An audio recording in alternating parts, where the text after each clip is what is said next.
Dekabr oyi aqlli, mehnatkash, ko'ngilchang va quvnoq insonlar oyi hisoblanadi.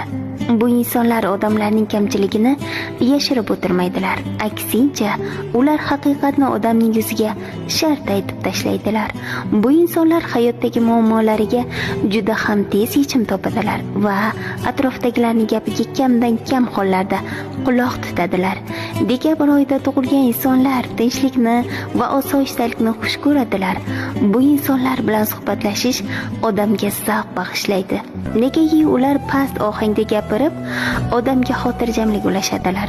Ular raqobatda sabrli insonlar bo'lib, hayotni teran tushunib yetgan aqlli insonlardir. Ular do'stlar davrasida e'tiborga loyiq va o'z o'rniga ega bo'lgan insonlar bo'lib, ular qo'shilgan davrada xursandchilik va kulgu arimaydi.